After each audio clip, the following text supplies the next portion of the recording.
So this is perhaps to Insight session number 2 enabled by Kuwait. Last time we discussed about the importance of competitive programming, and this time we will discuss about coding for technical interviews. Okay. About myself, so I'm Sajan. I'm working as a SD2 in customer returns Amazon. Before that, I have right now I'm spent 4 years at Amazon, and before that I spent a year with Yatra.com as well. So I'm a SPTI graduate from 2015. Uh, right now it's known as HBTU. You guys may also know. Along with this, I am also involved part of the hiring team of the Amazon. So I do conduct multiple interviews for both senior, junior, campus interns across the country. So here we will just take a look like for you. I think most of the students there are second year, third year, you guys, right? So we will touch upon like what one should do to clear a technical coding interview. So in a brief, uh, in any big company or a product-based company, there are 4 or 5 rounds that you have to go. One via written online assessment, then via phone screen, followed by multiple uh, rounds, face-to-face rounds. Okay, so yeah, in face-to-face round, what happens is uh, you are आप interview के सामने बैठे होते हो, आप face to face code लिखते हो. वो आपका कॉम्पिटेटिव कोड नहीं होता है, आपको क्वेश्चन होता है, आप सामने सीधे क्वेश्चन लिखते हो. तो उस सिनारियो में लाइक आई थोड़ा मैं कवर करूंगा आगे. I am just waiting for more folks to join. Okay, so how to deal with those situation like technical coding interview, वो हम कवर करेंगे. उसके कुछ इनसाइट्स देखेंगे क्या एग्जैक्टली उस सिनारियो में होता है. हमको इन द एंड हम कुछ सैम्पल क्वेश्चंस देखेंगे कि एक अगर इंटरव्यू ने आपको कोई क्वेश्चन पूछता है तो आप उसको कैसे टैकल करते हो या कैसे आप एक्सपोज करते हो even though you are not 100% sure. तो टेक्निकल इंटरव्यू और टेक्निकल प्रोग्रामिंग में सबसे बड़ा एक डिफरेंस होता है. It is not 100% mandatory to always solve the question. जरूरी नहीं है कि इंटरव्यू ने आपसे क्वेश्चन पूछा, वो क्वेश्चन आपने 100% सॉल्व कर दिया विद इन उस 40 मिनट 30 मिनट के अंतराल में. तो वो चीज कैसे हम देख सकते हैं वो हम आगे देखेंगे. ठीक है, तो I think it's time we can start. Good. तो first of all we just go for some definition. What is programming, right? तो प्रोग्रामिंग या कोडिंग हम नॉर्मली कहते हैं. Programming means mapping a solutions to a problem. What it mean, आपको एक problem statement दी गई, ठीक है, अब उसको आपको सॉल्व करना है. वो आप कैसे कर सकते हो? तो मैं तुम्हें नॉर्मली बोलता हूँ कि जैसे मुझे भूख लगी है, ठीक है, तो भूख लगने के लिए तुम क्या कर सकते हो? खाना दोगे, राइट? अब खाना देने के लिए उसका खाना बनाना आना चाहिए. सेम की जब तुम्हें कंप्यूटर से कोई चीज़ सॉल्व करनी होती है, उसमें कोई भी प्रॉब्लम है. अभी हमारा कोरोना चल रहा, मुझे वेदर रिपोर्ट देखनी है, कोई भी चीज़ है, तो वो मेरे पास प्रॉब्लम स्टेटमेंट है, मुझे इसे सॉल्व करना है. तो सॉल्यूशन क्या है? मुझे टेम्परेचर पता होना चाहिए, मुझे आसपास मेरे कोरोना के कितने केसेस है पता होना चाहिए, ये मेरा रिजल्ट है. तो प्रॉब्लम और रिजल्ट के बीच में मैं कैसे लाऊंगा? मैं कुछ करूंगा उस पर, राइट? रियल वर्ल्ड में मैं जाता हूँ, जैसे अगर मैं कुकिंग का एग्जाम्पल हूँ, रियल वर्ल्ड में मैं खाना इंग्रेडिएंट्स इकट्ठा करता हूँ, गैस चलाता हूँ, खाना बनाता हूँ. सेम विद कंप्यूटर, जब मैं प्रोग्राम लिखता हूँ तो मैं अपने प्रॉब्लम स्टेटमेंट लेता हूँ, उसमें कुछ चीज़ें डालता हूँ, आर्गूमेंट चीज़ें होती हैं, और फिर मैं उसका एक प्रोग्राम लिखता हूँ जो तुम्हारे क्वेश्चन का आंसर देता है. हमारा दिमाग इसी वैसे ही काम करता है. हमसे कोई भी किसी ने कुछ क्वेश्चन पूछा, कुछ भी पूछा, हमारा दिमाग पूरा उसका क्वेश्चन के इनपुट लेता है, अपने आप में एक प्रोसेसिंग करता है, फिर आप जवाब देते हैं. तो वो चीज़ जो हो रही है, जो आपके दिमाग में हो रही है, आप फिजिकली कुछ कर रहे हो, कंप्यूटर से वही चीज़ कराने को हम प्रोग्रामिंग बोलते हैं. प्रोग्रामिंग के बाद अगला स्टेप कोडिंग. अक्सर हम प्रोग्रामिंग कोडिंग को इंटरलेटिवली यूज करते हैं और कुछ हद तक वो सही भी है, लेकिन कोडिंग स्पेसिफिक लैंग्वेज हो गई कि आप एक लैंग्वेज में बात कर रहे हो। जैसे अगर मैं भी आपसे बात कर रहा हूँ, मैं आपसे या तो हिंदी में बात कर रहा हूँ या इंग्लिश में बात कर रहा हूँ, राइट। अभी अगर कोई जापानीज हो, उसे हमारी बात बिल्कुल समझ में नहीं आएगी कि हम क्या बातें कर रहे हैं, क्योंकि उसको हिंदी नहीं आती, राइट। सिमिलरली जब हम कंप्यूटर से बात करते हैं तो कंप्यूटर को एक लैंग्वेज में बात करते हैं। कंप्यूटर वो होती है प्रोग्रामिंग लैंग्वेज। तो आप उस प्रोग्रामिंग लैंग्वेज को किस तरह से लिखते हो, बताते हो, वो हो गई कोडिंग। उसकी भी अलग अलग लैंग्वेज है। अब हमारे नॉर्मल कन्वर्सेशन में लैंग्वेज होती है Hindi, English, Japanese, Korean, Chinese etcetera.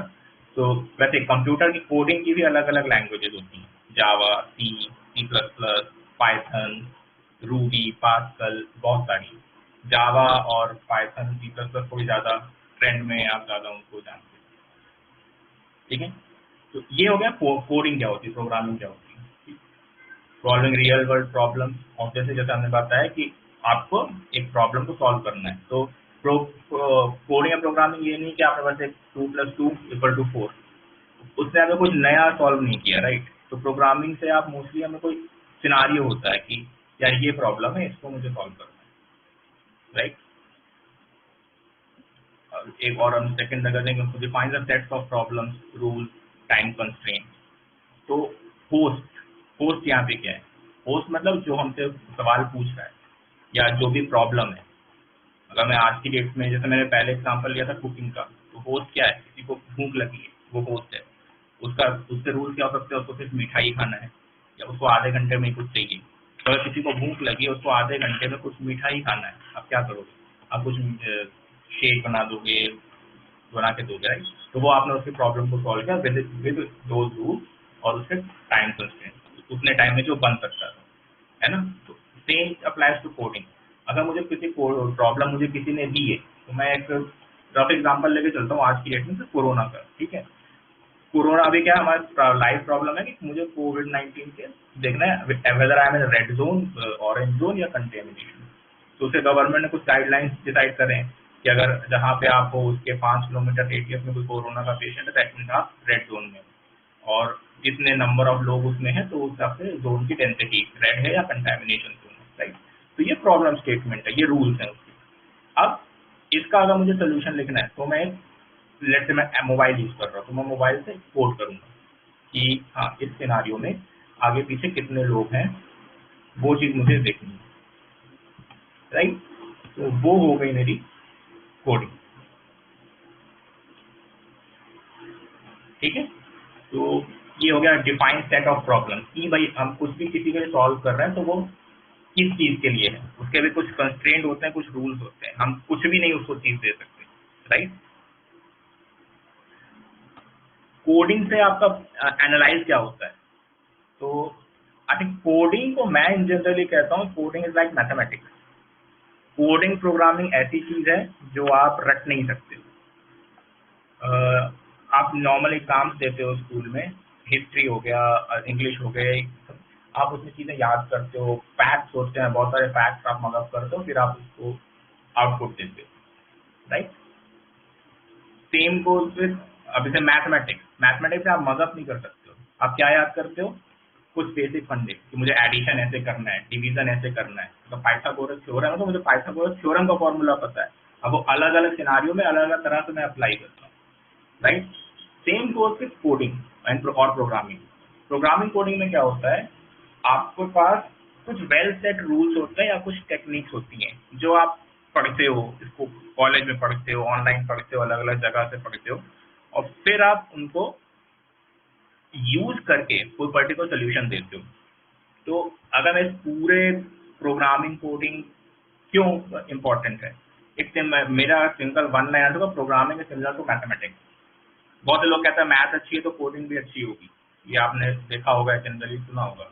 तो वो इसी कारण से है, क्योंकि जिसकी मैथ अच्छी होती है उसके पास लॉजिकल थिंकिंग है, वो चीजें उसके पास एक वेल सेट ऑफ रूल्स है, उसको वो मल्टीपल कंडीशंस में अलग अलग रिजल्ट पे अप्लाई कर सकता है। Same goes with programming. अगर मुझे जैसे सी लैंग्वेज आती है या जावा आती है, कोई लैंग्वेज आती है, लैंग्वेज आना और कोड अच्छा करना ये दो अलग अलग चीजें रिलेटेड है। आपको लैंग्वेज नहीं आएगी तो आप कोड कर ही नहीं सकते हो, दैट इज वन थिंग। लेकिन लैंग्वेज आती है तो आप डेफिनेटली अच्छा कोड कर दोगे, this is not necessary. It's like knowing English and knowing poetry. मुझे हिंदी आती है, इंग्लिश आती है, पर क्या मैं कवि बन सकता हूँ? क्या मैं पोयम लिख सकता हूँ? तो वो अलग स्किल सेट हो गया, राइट? तो जब आप प्रोग्राम लिखते हो या कोड करते हो, तो वो एक स्किल सेट हुआ आपका, using the given set of data. ठीक है, तो ये एक है कोडिंग का फंडा। तो इसीलिए आज जो बिग कंपनीज है या मेजॉरिटी ऑफ कंपनीज है, वो कोडिंग का टेस्ट लेती हैं कि दे नो कि आपको, ठीक है, आपने कॉलेज में पूरा पढ़ा हुआ है, सब कुछ अच्छा है, लेकिन जब आपको रियल टाइम सिनारियो में डाला जाता है, right, it happens across not only computer science है, कोई भी चीज है, आप अगर किसी सिनारियो में हो, आप प्रॉब्लम्स में टारगेट कर रहे हो, तो आप अपने जितना भी आपने पढ़ा है उस चीज को आप उस तरह कैसे अप्लाई कर सकते हो, उस सिनारियो को देखने के लिए प्रोग्रामिंग एक बहुत अच्छा टूल है कि अगर बंदा given real life problem set को कोड के थ्रू मुझे सॉल्व करके दे देगा, दैट मीन ही हैज दो प्रिलिमिनरी नॉलेज, उसके पास वो जो बेसिक चीज है ये वो अवेलेबल है, and he knows how to use it, कैसे उसे यूज करना है ये भी वो मुझे दिख रहा है एक अब सफिशिएंट लेवल पे। तो coding is like mathematics, I can summarise whole this slide in that one thing. Okay, let's move to next. ये हमने आई थिंक अभी बात करी है सबसे पहले कि why companies prefer coding, right? तो it improve your ability to think and solve, obviously, जैसा हमने भी बताया। How to evaluate pressure, right? तो प्रेशर जो हम जब कॉलेज से जब निकलते हैं या सेकेंड या थर्ड ईयर के लोग होते हैं, हमारे पास कोई एक्सपीरियंस नहीं होता जो हम कंपनी को बता पाए कि मैंने ये किया था, वो किया था, ये किया था, राइट? तो जब भी आप मोस्टली होता है क्या, कंपनी जब इंटरव्यू देती हैं तो वो आपका स्किल सेट देखती हैं। फॉर एग्जांपल मैं सॉफ्टवेयर डेवलपर हूँ, ठीक है, अगर मैं बिजनेस एनालिस्ट की पोस्ट के लिए अप्लाई करूंगा तो I do not have that skill set, वो मुझे पढ़ना पड़ेगा दोबारा, इवन तो मैं पढ़ भी लूंगा सब कुछ, क्योंकि मेरे पास वो प्रायर एक्सपीरियंस है, कैसे सिनारियो होते हैं बिजनेस में, कितनी अप्स एंड डाउन आते हैं, उनसे कैसे डील करना है, उसका कोई एक्सपीरियंस नहीं है, तो मेरे पास सिर्फ थ्योरेटिकल नॉलेज रहेगी, राइट? सिमिलरली जब कंपनीज हायरिंग के लिए आती हैं या फ्रेशर्स या इंटर्नशिप के लिए आती हैं, तो वो भी देखती है कि कैंडिडेट किस तरह से सिनारियो को डील कर सकता है। तो क्योंकि आपके पास कोई एक्सपीरियंस नहीं है और बाकी चीज़ें आप सिंपल रट के बता सकते हो, कोडिंग अकेला ऐसा टूल बचता है जो आपका एनालिसिस क्लियर करके बताता है कि हाँ, ये एनालिटिकल ये बंदा कितना सही है, कितना चीज़ों को रियल लाइफ में सॉल्व कर सकता है, राइट? ठीक।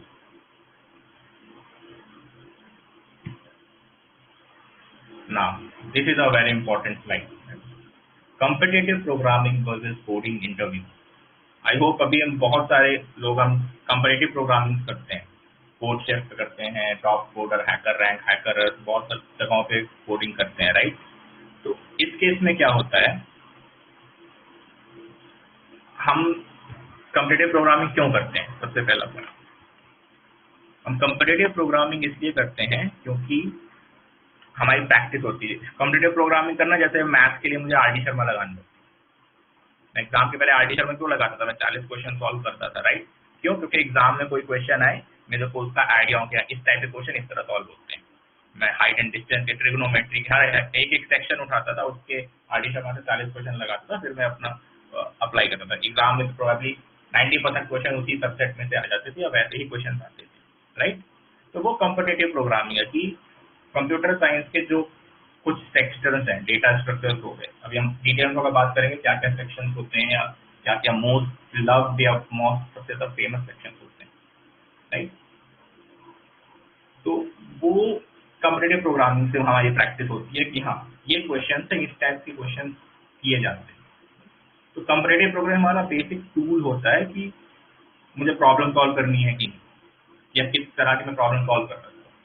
बहुत सारी वेबसाइट, जैसे हम शुरुआत करते हैं उसमें कुछ लेवल की प्रॉब्लम्स होती हैं, इजी, मीडियम, हार्ड। हम इजी से शुरुआत करते हैं, उनकी प्रैक्टिस करते हैं, फिर मीडियम तक जाते हैं, फिर हार्ड तक जाते हैं। अब आते हैं नाउ, अब इसको मुझे कोडिंग इंटरव्यू में कैसे रिफ्लेक्ट करना है। मैं एक बहुत सिंपल सा एग्जांपल लेता हूँ, ऐसे मैं लास्ट स्लाइड में भी कवर हुआ था कि एक स्टेयर केस है n स्टेप्स की, और आपको उसमें नंबर ऑफ पॉसिबल वेज लेके ऊपर जाना है, राइट? एक स्टेप ले सकते हो, 2 स्टेप ले सकते हो, 3 स्टेप ले सकते हो एक बार। ये बहुत कॉमन क्वेश्चन है, आप कभी भी इंटरव्यू एक्सपीरियंस तो ये बहुत डेटा स्ट्रक्चर का बहुत ट्रिवियल क्वेश्चन है। इजी नहीं कहूँगा मैं, ट्रिवियल क्वेश्चन कहूँगा, बहुत ज़्यादा यूज होता है, राइट। जब इसका आप कंपैरेटिव प्रोग्रामिंग में जब कोड लिखते हो ना, तो आप क्या करते हो, आप इसका सोल्यूशन दो तरह से होता है, राइट। एक डायनामिक प्रोग्रामिंग से होता है और एक रिकर्जन से होता है। डायनामिक आई होप हम अभी हम उसके बारे में बात करेंगे, कितना सिनारियोज होते हैं। यहाँ हम बात करके उसको इंटरव्यू में कंपैरेटिव प्रोग्रामिंग में क्या आंसर है, ठीक है। अब ये जो हमने प्रॉब्लम ली, number of 2 steps 3 steps, you can take at most 2 steps to reach top in n steps, right.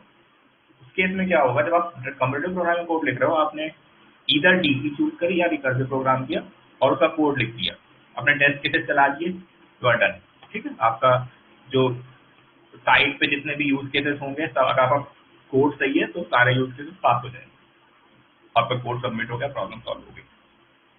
अब यही प्रॉब्लम जब मैं इंटरव्यू में पूछूंगा, राइट, तो व्हाट आई एक्सपेक्ट, नंबर 1 मैं ये देखना चाहूंगा कैंडिडेट पॉसिबल अप्रोचेस को किस तरह हैंडल करता है। जैसे हमने बताया कंपैरेटिव प्रोग्राम, अभी इस वाले क्वेश्चन में हमारे पास 2 अप्रोचेस थी, या तो डीपी की या रिकर्जन की। मैंने एक प्रोसेस चूज की जिससे मेरा था, उससे मैंने कोड कर दिया। कोडिंग इंटरव्यू में मुझे ये चीजें बात करनी है कि ये पॉसिबल अप्रोचेस हैं। अब मुझे इसमें मैं ए चूज कर सकता हूँ, बी चूज कर सकता हूँ, इसके अपने फायदे नुकसान है, दूसरे के अपने फायदे नुकसान है।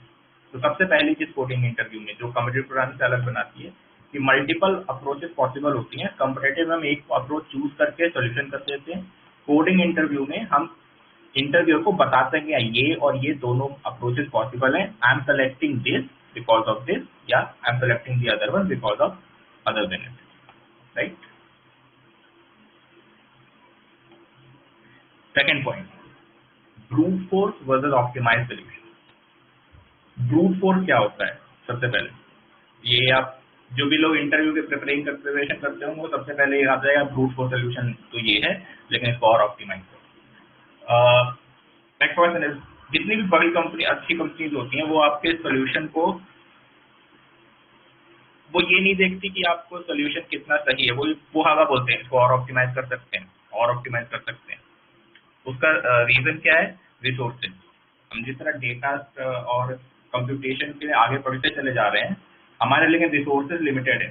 इट इज एग्जैक्टली सेम है जो हमारे रियल वर्ल्ड में होता है। हम पेट्रोलियम यूज कर रहे हैं, हमारे रिसोर्सेज लिमिटेड है, राइट। हम उसको अच्छी तरह से यूज करेंगे, अदरवाइज वो खत्म हो जाएगा एक समय के बाद।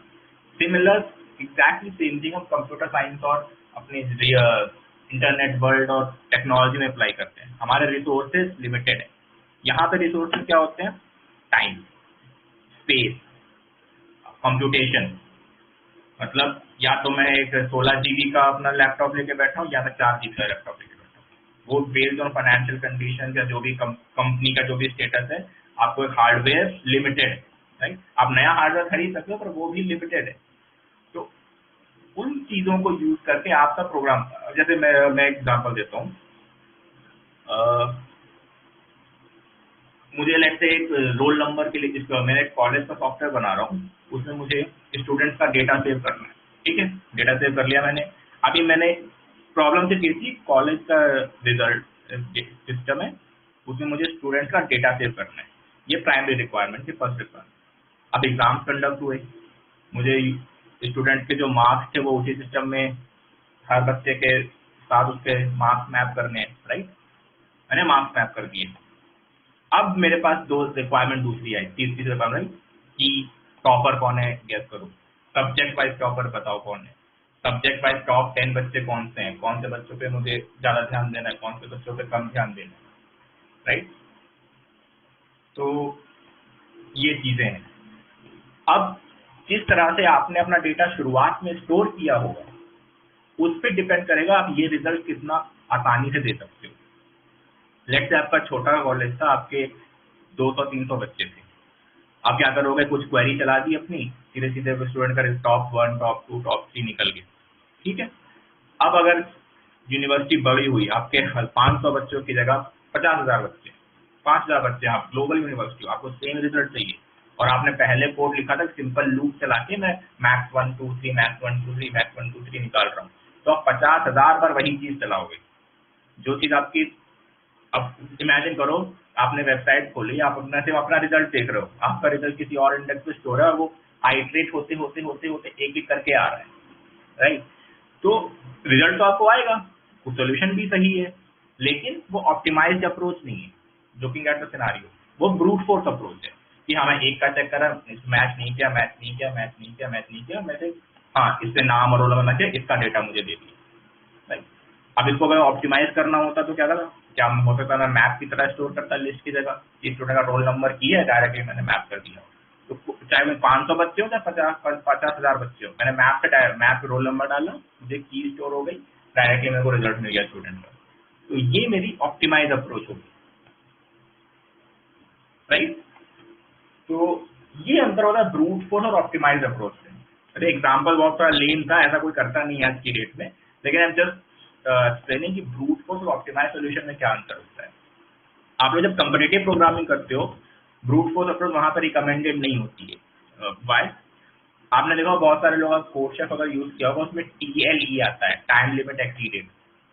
टाइम लिमिट एक्सीडेड का मतलब क्या है कि आपका जब आपने सोल्यूशन सबमिट कर दिया, तो वो जो अपना सर्वर पे आप सारे टेस्ट केस पास लेक्चर में 100 टेस्ट केस रखे हुए थे, और उसने आपके इस बड़े सोल्यूशन के लिए टाइम करके रखा है कि हाँ 10 सेकंड मुझे चाहिए सोल्यूशन को इवैल्यूएट करने के लिए, और आपका जो प्रोग्राम लिखा है वो एक सोल्यूशन के लिए ही 200 ms ले रहा है। तो 10 सेकंड उसने रिजर्व रखे हैं, आपका 200 मिली सेकेंड ले रहा है, ठीक है? तो आप 50 से ज्यादा टेस्ट केस सॉल्व नहीं कर पाओगे उसके, जहां उसने 51 टेस्ट केस दिया, आपका टाइम लिमिट एक्सीड हो जाएगा। क्यों? क्योंकि डिजायर्ड टाइम में आपका कोड सॉल्व नहीं कर पाए। तो वो कम्परेटिव प्रोग्रामिंग होता है। लेकिन हाँ, आपको अगर 50 टेस्ट केस ही थे तो आपका प्रोग्राम चल गया, आपको कोड सोल्यूशन सबमिट हो गया, आपको पॉइंट्स मिल जाएंगे। तो इट डिपेंड। और जब आप यही चीज इंटरव्यू में करते हो तो आपको बताना होता है कि ये मेरी प्रॉब्लम है, ये मेरा अप्रोच है, और ऑप्टिमाइजेशन में स्टेप बाय स्टेप है, तो आइट्रेशन होता है उसमें। इंटरव्यू में आप, मैंने बहुत सारे बच्चे होते हैं जिनको प्रॉब्लम कई बार पता होती है, या बहुत इजी प्रॉब्लम है कि यार तो 1 मिनट में हो जाएगी, ठीक है ना? तो आप उसमें भी आप डिस्कस करोगे कि हाँ ये प्रॉब्लम है, it is a very trivial, ये इस तरह से होती है, इसके 2 सोल्यूशन है, मैं लिस्ट भी रख सकता था लेकिन मैं मैप रख रहा हूँ क्योंकि ये इससे मुझे ये फायदा है, या और भी depending on problem to problem आप क्या उसका सोल्यूशन है। तो हम स्टेप बाय स्टेप आगे बढ़ते हैं कोडिंग इंटरव्यूज में, directly going to optimise solution. इससे फायदा क्या होता है? फायदा ये होता है आप अपनी कम्युनिकेशन स्किल, थिंकिंग स्किल, वो आप कन्वे कर देते हो इंटरव्यूअर को कि मुझे क्वेश्चन रटा हुआ नहीं है, आई इवन तो मुझे रटा हुआ है, मुझे उसके इनसाइड आउट सब पता है चीजें, राइट? तो ये चीज होगी पहली चीज।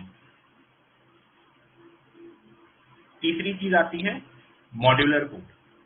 जब हम कम्पिटिटिव प्रोग्रामिंग में कोड लिखते हैं तो हम, क्योंकि हमारे पास टाइम लिमिटेड होता है, 7 क्वेश्चन करने होते हैं, 3 घंटे का टेस्ट चल रहा होता है, लॉन्ग कॉन्टेस्ट लंबे लंबे दिन के चलते, हम बराबर कोड गया किसी तरह कोड सॉल्व हो जाए या मेरा आंसर आ जाए, मेरे टेस्ट केसेस चल जाए, मैंने int a equal to something, b equal to something, थोड़ा कोड लिखा, मेथड लिखा, चीजें आगे बढ़ाई, कोड चल गया, ठीक है? जब आप कोडिंग इंटरव्यू में ऐसा कोड लिखते हो ना, तो वो चीज कई बार आपको खुद में समझ आ रहा है कि अरे मैं क्या लिख रहा हूँ। मैं बहुत से लोग ना जब कंप्यूटर प्रोग्रामिंग कोड लिखते हैं, वो उस प्लेटफॉर्म के हिसाब से एकदम परफेक्ट है, कोई इशू नहीं है। कई बार आप हफ्ते भर बाद अपना सबमिटेड सोल्यूशन देखते हो ना, आप खुद सोचते हो अरे क्या लिखा था मैंने, क्या किया था, अच्छा नहीं ये वैल्यू वैसे हो रहा था, तब ये किया था, तब ये किया था, राइट? क्यों? क्योंकि आपने उसको एक, आप उस जोन में थे, कोई सोल्यूशन करने के आपने उस जोन में लिखा। जब हम कोडिंग करते हैं, हम मॉड्यूलर कोड, मॉड्यूलैरिटी और रीडेबिलिटी पर ज्यादा ध्यान देते हैं कि मॉड्यूलैरिटी और रीडेबिलिटी पर ध्यान देते हैं कि आपका कोड कितना मॉड्यूलर और रीडेबल है। मॉड्यूलर माने छोटे छोटे फंक्शंस में टूटा हुआ, रीडेबल माने कि आपके अलावा कोई और तो उस कोड को पढ़ रहा है तो उसको कितना समझ में आ रहा है। इन दोनों चीजों का मैं, क्यों ये चीजें जरूरी हैं आपके इंटरव्यू में जब आप कोड लिख रहे हो? क्योंकि आप एक कंपनी के लिए काम कर रहे हो, राइट? आप बहुत बड़े इकोसिस्टम का एक पार्ट हो। आपने कोई कोड लिखा, ठीक है, अब आप लीव पे हो या आपने टीम चेंज कर लिया, आप कंपनी छोड़ के चले गए, दूसरा बंदा है उसने उसी प्रोजेक्ट पे काम स्टार्ट किया, अगर उसको आपका कोड समझ में नहीं आ रहा है, राइट, उसको आपको कोड समझ में नहीं आता वो क्या सोल्यूशन करेगा। या आप इसको उल्टा सोचो, क्योंकि कोई और बंदे ने काम किया था अब आप उस प्रोजेक्ट में नया है, वो बंदा कंपनी छोड़ के चला गया, टीम छोड़ के चेंज करके चला गया, अब आपने वो कोड लिखा। अगर आपको एक बड़ा सा कोड दिख रहा है A B C variable J equal to J, कुछ लूप लगे हुए हैं, फिर कुछ हो रहा है, फिर कुछ हो रहा है, ठीक है, कुछ पता नहीं है क्या है, तो आपको कुछ समझ में नहीं आया कि यार मैं इस क्वेश्चन में क्या, इस प्रॉब्लम में क्या करूँ। पर अब आप उस चीज के ओनर हो, अब आपको उस चीज को डिलीवर करना है, जो भी रिक्वायरमेंट फुलफिल करना है। जैसे मुझे को पता ही नहीं है क्या लिखा है, तो मैं उसको सॉल्व कैसे करूंगा। यहाँ पे मैं क्या लिखा है वाली बात मैं ये नहीं बोल रहा हूँ, लैंग्वेज नहीं आती, लैंग्वेज मुझे आती है, पर मुझे थोड़ा और दिमाग लगा के ध्यान से पूरे कोड को पढ़ना पड़ेगा, चीजों को ड्राई रन करना पड़ेगा, ये कोड ये कर रहा है, राइट। तो अगर मॉड्यूलर कोड होता आप उसने बंदे ने कोड को थोड़ा अच्छे से एक फंक्शन बनाया होता कि मैं पहले ये स्टेप कर रहा हूँ, फिर ये चीज कर रहा हूँ, दूसरा मेथड कॉल किया, तो उस तरह से होगा तो मुझे कोड समझ में आएगा, और फिर मैं उसमें एनहेंसमेंट है जो भी रिक्वायरमेंट है वो पूरी कर दूँ। इसलिए आपको मॉड्यूलर कोड इंटरव्यूज में आपका कैंडिडेट से बोलते हैं, क्योंकि तो सेम आप इंटरव्यू दो लोग होते हैं, आप हो तो इंटरव्यूअर होता है। अगर आपने जो कोड लिखा है, आप अपना कोड लिखते हो जो भी स्पेसिफाइड टाइम में, फिर आप इंटरव्यूअर को देते हो कि हाँ सर ये कैसे चलता है। अगर इंटरव्यूअर को समझ में ही ना आए तो आप क्या करोगे। आपने कोड एकदम सही लिखा है, राइट, उसको समझ में नहीं आ रहा क्या लिखा हुआ है, आप उसको बता दो सर इसका लाइन का मतलब ये, तब वो बात करता है, राइट। तो अगर आपका कोड ही वो चीज कम्युनिकेट कर दे कि हाँ मैंने ये लिया, मैं टिपिकल एग्जांपल लेता हूँ, लिस्ट में से मैक्स कैलकुलेट करना है, राइट। अगर मुझे लिस्ट में से मैक्स कैलकुलेट करना है, मैंने एक लूप लिखा, एक वेरिएबल लिखा, वेरिएबल काउंट, वेरिएबल जे, और लूप चलाया, जैसे ही वैल्यू ग्रेटर हुई मैंने जे की वैल्यू रिप्लेस करता चला गया, और अंत में मैंने रिटर्न जे कर दिया, ठीक है। अब वो मुझे पता है कि जो मेरा मैक्स था उस जगह मेरा जे होना है, जे मेरा मैक्स वैल्यू का रिटर्न है, ठीक है। जब इंटरव्यू ने वो कोड सीखा, बोलते कि आई जे, नॉर्मली अपन आइटरेशन के लिए आई और जे यूज करते हैं, उसको लगेगा कि यार जे इसने आइटरेशन के लिए यूज किया होगा, लेकिन आप जे में मैक्स वैल्यू यूज कर रहे हो, तो वो आपसे पूछेगा कि यार ये जे का मतलब मैं मैक्स वैल्यू अपडेट कर रहा हूँ पूरा लूप चला के, if I A R of I greater than J, तो मैं अपडेट करता जा रहा हूँ, ठीक है। जैसे सही यही कोड आप कंप्यूटर प्रोग्राम में लिख दोगे, एक्सेप्ट हो जाएगा, कोई किसी को कोई फर्क नहीं। पर इंटरव्यूअर को, क्योंकि आपको मैथ्स लेना था ना, तो आप अगर वेरिएबल का नाम इंट मैथ्स रखते, जीरो रखते और हर बार अपडेट हो रहा है, तो वो देख के एक बार समझ आता है। इंटरव्यूअर को लूप के थ्रू लूप आउट नहीं करना पड़ता, या फिर आपसे पूछना नहीं पड़ता, है ना। तो ये चीज है कि आपका मॉड्यूलर रिडेबिलिटी कितना इंपॉर्टेंट है, ठीक है। फिफ्थ पॉइंट है एक्सटेंसिबिलिटी। एक्सटेंसिबिलिटी मतलब आपका सेम कोड कितने सिनारियोज में यूज हो सकता है। ये भी एक चीज है जो कंपैरेटिव प्रोग्रामिंग और इंटरव्यू में अलग अलग होती है। जैसे अगर मुझे मैक्स चाहिए, ठीक है, इसी एग्जाम्पल को लेकर कंटिन्यू करते हैं, मुझे एक लिस्ट में से मैक्स नंबर निकालना है, मैंने कोड लिख दिया। अब मान लो मेरी रिक्वायरमेंट आ गई, मुझे मैक्स नहीं, मैक्स टू, टॉप टू या टॉप के नंबर निकालने, ठीक है। अब ये इंडिपेंडेंट क्वेश्चन है अपने आप में, और पहले वाले का एक्सटेंशन है कि पहले मुझे सिर्फ टॉप वन निकालना था जो सबसे बड़ा था, अब मुझे टॉप थ्री या टॉप के नंबर निकालना है जो सबसे बड़े हैं, राइट। अब मैंने उसको कैसे सॉल्व किया है वो डिपेंड कर जाएगा। अगर मैंने सिंपल लूप लूप चलाया होता ना, तो क्या होता मेरा पूरा लूप दोबारा लिखना पड़ता, I equal to max one, max two, max three, वैसे तीन की वेरिएबल लेके हर बार चेक करता मैं, या मैक्स वन निकाल लिया, फिर बाकी लिस्ट का सब स्ट्रिंग किया, फिर मैक्स टू निकाला, फिर सबसेट किया, फिर मैक्स थ्री निकाला, ऐसे मैं कर सकता हूँ, राइट। फिर दो तरीके हो गए प्रोग्रामिंग के, एक तरीका ये था, ये दूसरा तरीका हमने जो अभी बात की, मैक्स वन निकाल के सबसेट किया, मैक्स टू निकाल के सबसेट किया, मैक्स थ्री निकाल के सबसेट किया। तो अब यहाँ पे जब आप सबसेट कर रहे हो तो टेक्निकली आप क्या कर रहे हो, आप उससे पार्ट को रीयूज कर रहे हो, कि आपने जो एक फंक्शन लिखा था जो गिवन एरे का मैक्स निकालता है, अब मुझे सेम कोड को यूज करना है कि गिवन एरे से टॉप थ्री या टॉप फोर मैक्स निकालने, राइट। उसके लिए मैं क्या करूंगा, मैं अपने उसी फंक्शन को मैं एक सब मेथड बनाऊंगा, पहले वाले फंक्शन से कॉल कर करके निकालूंगा। तो मतलब मेरा वो पार्ट उतना एक्सटेंडेड है कि मैंने उतने पार्ट को पहले अपने प्रॉब्लम के लिए यूज किया था, अब मैंने उसको एक्सटेंड करके दूसरी प्रॉब्लम के लिए यूज किया। और इसमें सोल्यूशन अब अगर यहीं पे ये दोनों सोल्यूशन जो मैंने बताया, दूसरा वाला सोल्यूशन एक्सटेंसिबल है लेकिन स्टिल इसका ब्रूट फोर्स सोल्यूशन। ऑप्टिमाइजेशन कैसे हो सकता था इसमें कि मैं सॉर्ट कर देता, मैथ चाहिए था तो टॉप 1 निकालता, एन चाहिए थे तो टॉप के निकाल देता, क्योंकि मैंने सॉर्ट कर दिया था पहले। तो प्रॉब्लम सेम है, उसके अलग अलग सोल्यूशन है। तो अब आप जब कोडिंग इंटरव्यू में आप ये चीजें, जितना मैंने वो बातों बातों में सोचा कि मैथ 1 निकाल सकते हो, 2 निकाल सकते हो, 3 निकाल सकते हो, तो अगर आपने चीजें सोची हुई है राइट, तो वो आप इंटरव्यू में एक्सप्लेन कर पाओगे। और मतलब क्योंकि इंटरव्यूअर भी एक प्रोग्रामर ही है, वो भी एक कोडर ही है राइट, उसको भी पता है कि कहाँ कहाँ लोग गलतियां करते हैं, क्या चीजें करते हैं। तो क्योंकि उसने अपनी लाइफ में देखा है कि यार कितना गंदा लोग कोड लिख के गए थे, मेरे माथा पच्ची हुई थी, मेरे को कोड समझ में नहीं आया था वही। तो वो चीजें हम बडिंग इंटरव्यूअर से कोई भी कि कितना स्मूथ कोड लिखता है, मॉडुलर कोड लिखता है, वो इसीलिए जरूरी हो जाती है। तो ये कॉम्पिटिटिव और कोडिंग में सबसे बड़ा अंतर ये है कि कॉम्पिटिटिव में आपने सॉल्व कर दिया, दैट्स इट, ठीक है। कोडिंग में आपको सॉल्व तो करना ही है, वो तो कोई दो राय है नहीं, कि सॉल्व नहीं कर पाओगे तो यार बात ही खत्म हो गई। लेकिन उसके साथ भी बहुत सारी चीजें होती हैं। अगर मल्टीपल अप्रोचेज हैं तो आपको वो डिस्कस करनी होती हैं। आप ब्रूट फोर्स से ऑप्टिमल स्टेप बाय स्टेप में पढ़ते हो, आप कोड थोड़ा रीडेबल लिखते हो, मॉड्यूलर लिखते हो, ऐसा कोड लिखते हो कि जो दूसरी यूज केस में भी फिट हो सके, या आपका थोड़ा सा माइंड बहुत कम चेंजेस करके फिट हो सके। अब हम आगे बढ़ते हैं नेक्स्ट स्लाइड पे, कि आज सबसे ज्यादा लोग, ये कोई नई चीज नहीं है, आप हर जगह कितने भी आपने सेशन देखो सब में यही बात होती है इंटरव्यू के लिए, स्पेशली कंप्यूटर साइंस या टेक कंपनीज के लिए, data structure algorithm, data structure algorithm, data structure algorithm. तो हाँ, डेटा स्ट्रक्चर आर इम्पोर्टेंट। जैसे हमने अभी शुरू में बात की थी, हमें programming is like mathematics. Mathematics के लिए आपको क्या चाहिए, आपको गिनती आनी चाहिए, मल्टीप्लिकेशन आना चाहिए, आपका 2, 3, 4 क्या होता है वो पता होना चाहिए, है ना, होल नंबर, इंटीजर क्या होता है, डिवीजन कैसे होता है वो पता होना चाहिए। सेम चीज कंप्यूटर में जब हम साइंस में हम पुटअप करते हैं तो डेटा स्ट्रक्चर, जो मैथमेटिक्स की यूनिट है नंबर, सीएस की यूनिट चीज है डेटा स्ट्रक्चर, कि आप जिस पे भी काम कर रहे हो, हम क्या मेमोरी पे काम करते हैं राइट, वो कैसे स्टोर होती है। अब मैथमेटिक्स का बाइनरी नंबर सिस्टम होता है, डेसिमल नंबर सिस्टम होता है, ऑक्टा हेक्साडेसिमल नंबर सिस्टम होता है, अलग अलग टाइप का नंबर सिस्टम होता है। वो भी एक, क्योंकि वो एक वेल डिफाइंड है कि ऐसे मैं नंबर दूंगा, एडिशन मेरे को बाइनरी में ऐसे होता है, इसमें डेसिमल में ऐसे होता है, उसमें अलग अलग। सेम विद डेटा स्ट्रक्चर, मैं अपना डेटा कैसे स्टोर करता हूँ। तो data structure is like the way how data is structured,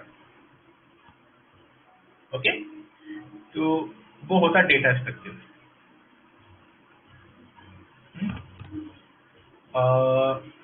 एक क्वेश्चन है बीच में, मैं थोड़ा सा वो ले लेता हूँ। ओके, ठीक है, हम क्वेश्चन थोड़ा स्लाइड खत्म करने के बाद ही लेंगे, नो प्रॉब्लम, ठीक है। तो डेटा स्ट्रक्चर, तो डेटा स्ट्रक्चर क्या होते हैं, मतलब मैं टेक्स्ट बुक डेफिनेशन नहीं दूंगा, आपने हर जगह पढ़ी हो इनकी भाई।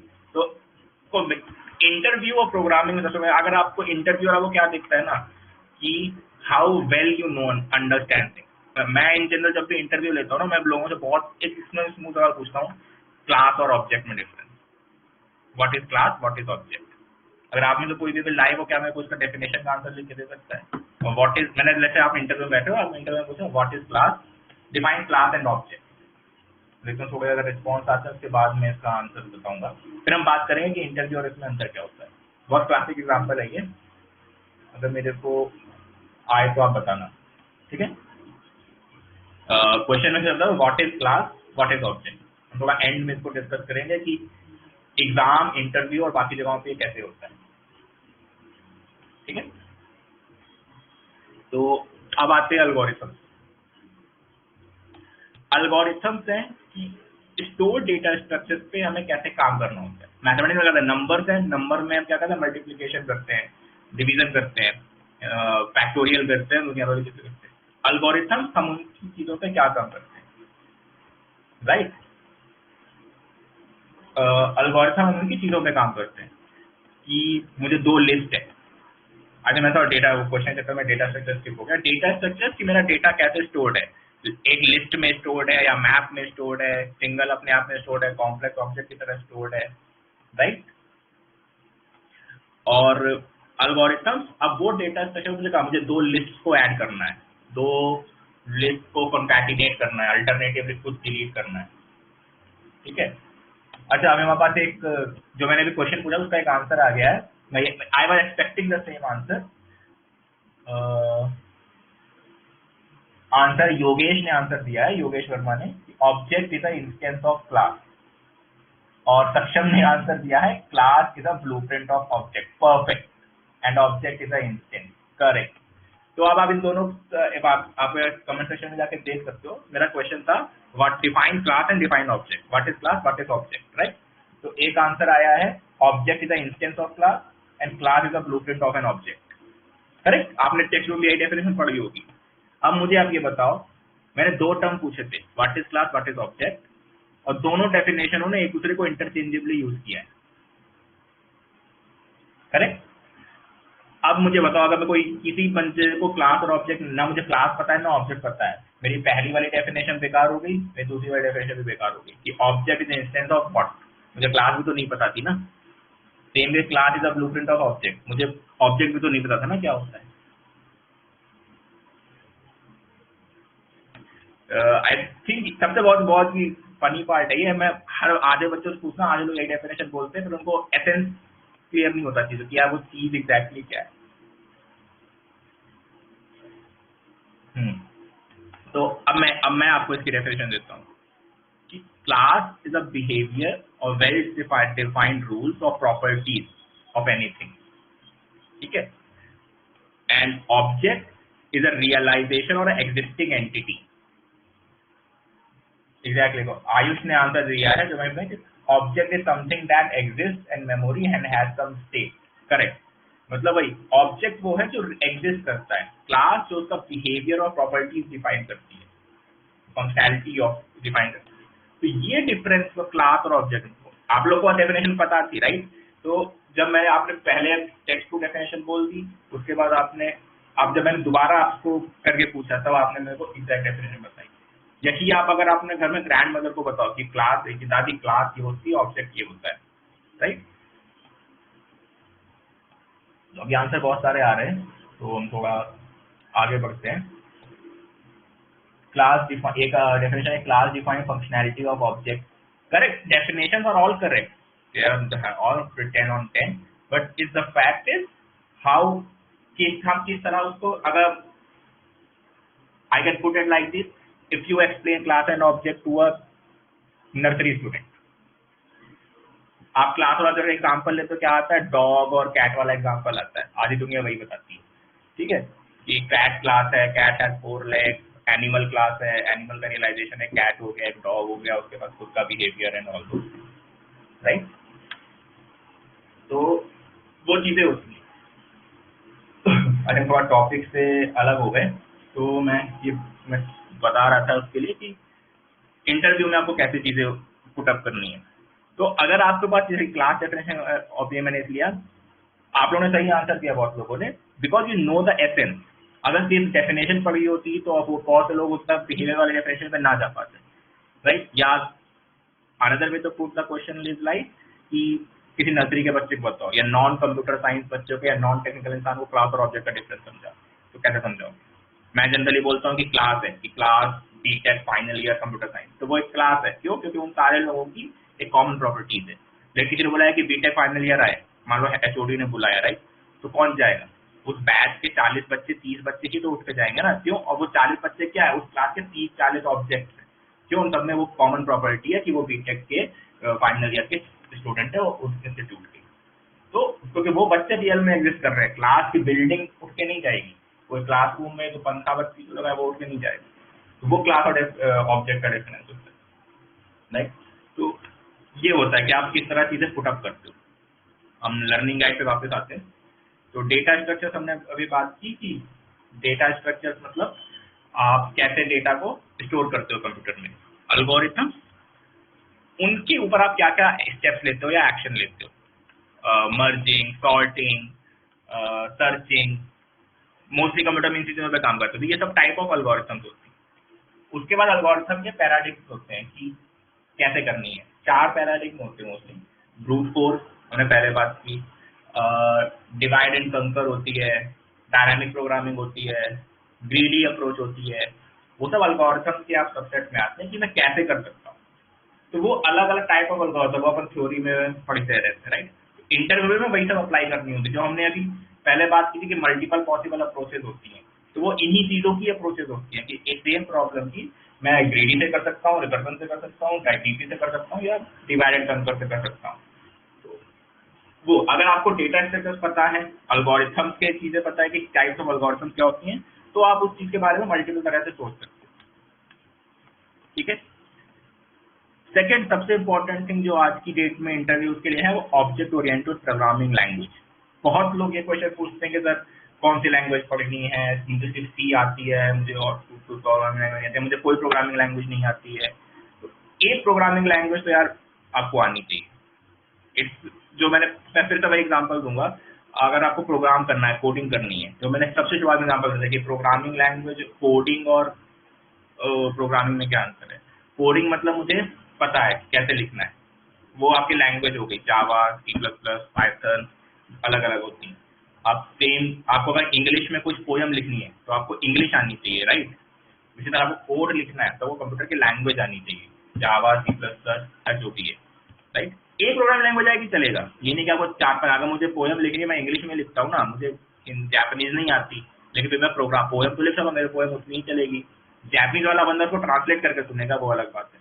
लेकिन मुझे इंग्लिश आती है, मैंने पोयम लिखी, हिंदी आती है, मैंने कविता लिखी, वो चीज सेम चीज। ऑब्जेक्ट ओरिएंटेड प्रोग्रामिंग, ऑब्जेक्ट आपको एक लैंग्वेज आनी चाहिए, be it Java, be it C plus plus, be it Python, be it C, it is different matter, लेकिन एक लैंग्वेज आनी चाहिए, राइट। अब इस पर नेक्स्ट क्वेश्चन आएगा सर कौन सी, सी, जावा, प्लस प्लस।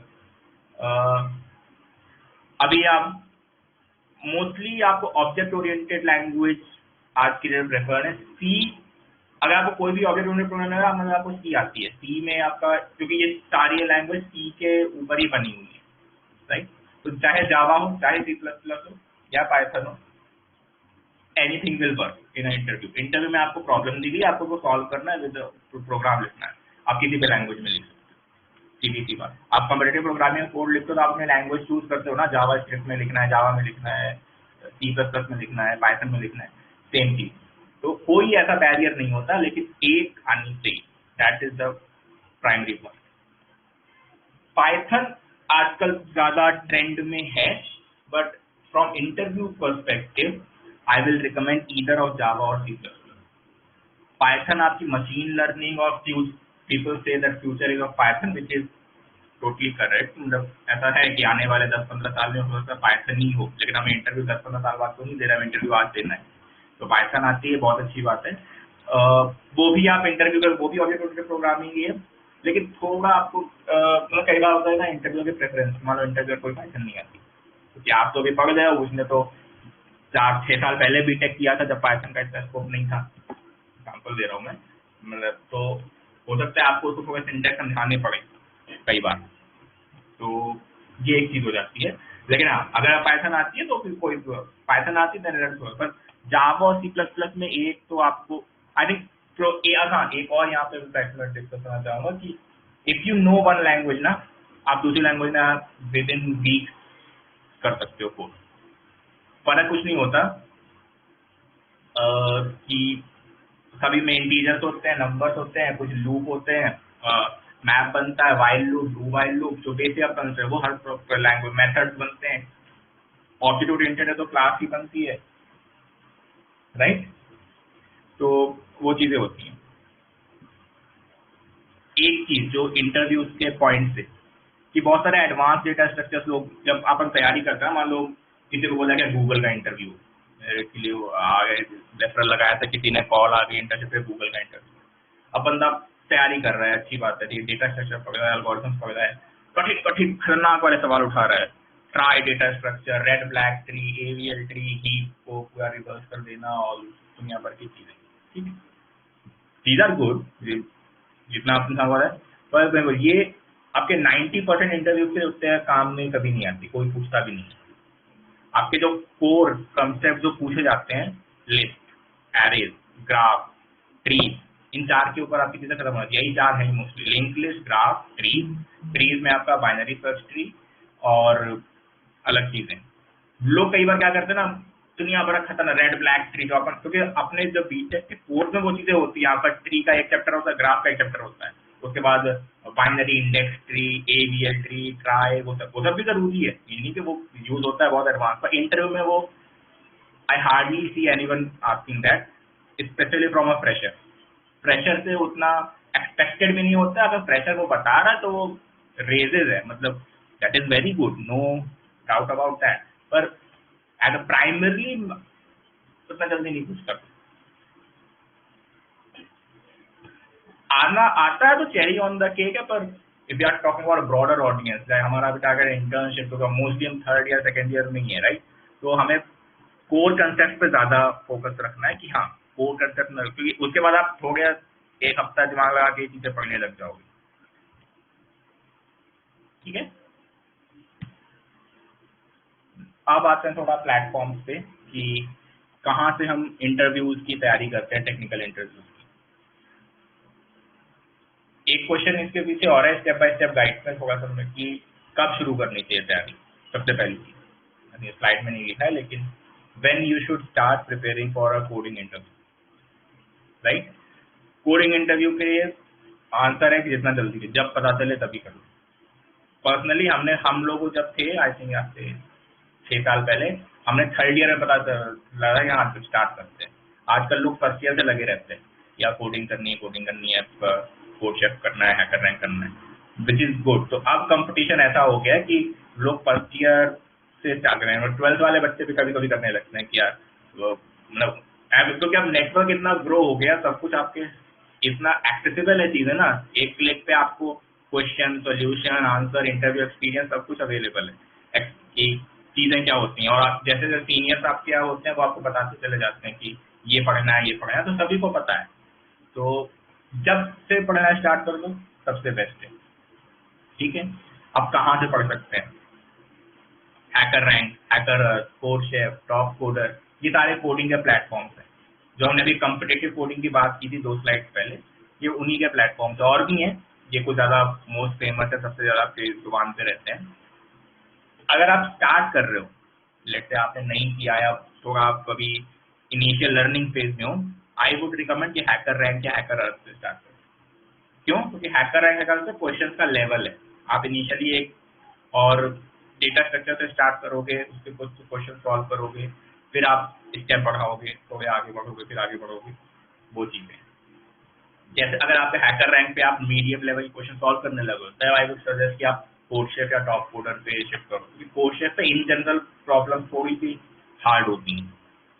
तो अगर आप डायरेक्टली मान लो आपने इनिशियल में ही हो, राइट, और डायरेक्टली आप हार्ड प्रॉब्लम करने लगे, ऑब्वियसली पहली बार में तो नहीं होगी, तो थोड़ा इंसान को लगता है कि यार क्वेश्चन नहीं हो रहे मेरे से, क्या है, तो एक ग्रेजुअल होता है, राइट। अब ये वही चीज़ हमारा नर्सरी के बच्चे को तो पाइथागोरस थ्योरम तो नहीं पढ़ाओगे ना, या ट्रिग्नोमेट्री तो नहीं पढ़ाओगे ना, पहले उसको काउंटिंग पढ़ाओगे, फिर वो थोड़ा पढ़ेगा, फिर उसको कुछ चीज़ें पढ़ाओगे, फिर आप उसको सीधे आप, अगर आपको 10th सोचो, अगर आप लोगों ने कैलकुलस पढ़ी होगी, आपको 7th में कैलकुलस दे दी जाती है, तो आप क्या करते? यार इंटीग्रेशन डिफरेंशिएशन क्या होता है उसको समझ में नहीं आ रहा, आपको 7th में नॉर्मल ज्योमेट्री और ट्रायंगल ही पढ़ाएगा ना, जब आप वहाँ को फिर आप आगे आगे बढ़ते हो। तो प्रोग्रामिंग, कंप्यूटर प्रोग्रामिंग में भी या कोडिंग प्रिपरेशन में भी ऐसा ही है, आप एक फंडामेंटल कोर कंसेप्ट तैयार करते हो, फिर आप धीरे धीरे धीरे आगे बढ़ते हो। तो मैंने आई थिंक उसी ऑर्डर में लिखी है जो मुझे लगता है, सबका अलग अलग प्रेफरेंस होता है, किसी को टॉप कोडर अच्छा लगता है, कोड कम अच्छा लगता है, वो सबका पर्सनल चॉइस है। पर हाँ, आई वुड रिकमेंड आप हैकर रैंक, हैकर से शुरुआत करो, फिर एज आपकी जैसे एफिशिएंसी बढ़ती जाएगी, आप और प्लेटफॉर्म पे कम्पीट कर सकते हो, राइट। तो ये हुई प्लेटफॉर्म की बातें। आप इन प्लेटफॉर्म से कम्पीट करने के लिए प्रिपरेशन, आप अपना सिलेबस तो पढ़ ही रहे हो, जो भी आपका सिलेबस है बीटेक का, 1st ईयर का, 2nd ईयर का, 3rd ईयर का। 1st ईयर में आई थिंक कॉमन ही होता है, 2nd ईयर से आपके डेटा स्ट्रक्चर्स आने से स्टार्ट होते हैं। आप वीक पे हर टॉपिक वाइज आपको हजारों क्वेश्चन मिलते हैं, आप उनसे पढ़ सकते हो कि आखिर क्वेश्चन में क्या होता है। सेम ऊपर जो प्लेटफॉर्म्स है उन पे भी आपके हर सोल्यूशन, प्रॉब्लम के सोल्यूशन अवेलेबल रहते हैं, तो वो भी आपको बहुत हेल्प करते हैं। तो इन सब पे जाने से पहले, लेकिन सबसे पहली बात आई थिंक वो यहाँ लिखी नहीं है, लेकिन आपको कंप्यूटर साइंस के फंडामेंटल तो क्लियर हो ही जाने चाहिए।